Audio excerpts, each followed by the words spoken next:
Hello, it's Mr. Bear from Sure's School, coming to you from my basement home office while I am principaling from home. I'm going to read you a story called Pokey and the Spelling Test. See if you can figure out what the moral of the story is by the time we get to the end. Read along with me now. One Monday, Pokey sat in class watching Miss Hoot write 6 words on the blackboard. Play, fun, have, for, you, drum. These words will be on Friday's spelling test, said Miss Hoot. Be sure you study every night and then you'll spell these words just right. After school, Pokey went home and took a nap. Ding dong, someone's at the door. It was Sammy. Hiya, Pokey, said Sammy. Do you want to go to the dump and look for some gadgets? Pokey knew he should study, but going to the dump sounded like more fun. Sure, said Pokey. When they got there, Pokey saw an old drum. He thumped it lightly. Dum-da-dum-da-dum-dum. Awesome, said Pokey. He carried the drum home. He played it for the rest of the afternoon. On Tuesday, Lily, Skunk, and Tagalong Allie stopped by Pokey's house. Allie and I just made some chocolate chip cookies. They're so yummy, said Lily. Want to try them? Said Allie. What? Said Pokey. Do you want to try some? Said Lily. I have to study for my spelling test, said Pokey, but I guess I can do that later. So off he went to Lily's house. When Pokey got back, he played his drum. Then he played his harmonica. Then he fell asleep.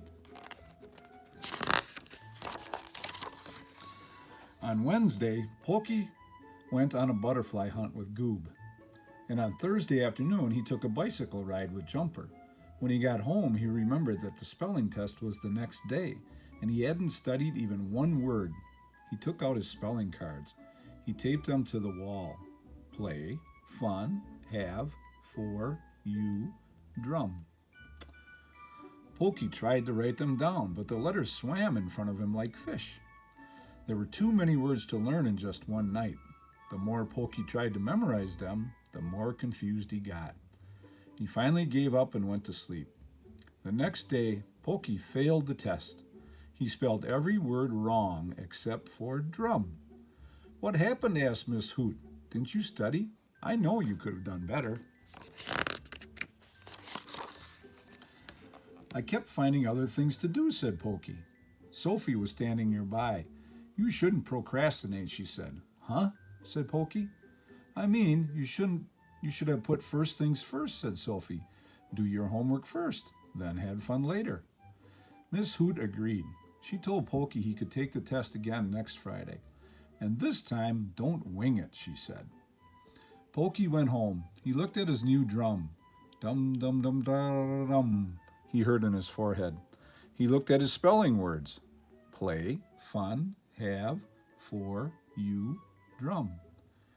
Ding dong, someone was at the door. It was Sophie. I came to help you study, she said. They worked for a whole hour without stopping once. Ding dong, someone else was at the door. It was Jumper. Want to play baseball, he said. Can't, Jumper, said Pokey. I'm studying. You're what? Studying, said Pokey. That's cool, said Jumper. Catch you another time. And off he ran. Pokey studied a little bit each day. On Friday, he took the test again. Fur and feathers, said Miss Hoot. You got a perfect score. Pokey's quills poked out all over. He wanted to thank Sophie. He went home and got his drum, and he took it to her house and left it with a note. For you, play drum, have fun. Love, Pokey.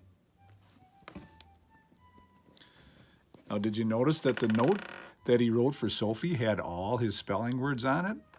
So what did you guess is the moral of the story? What lesson did we learn from the story? If you said, first things first, work comes before play, you were correct. I hope you enjoyed our story, and I hope you learn a lesson from every story that you read. Have a good summer.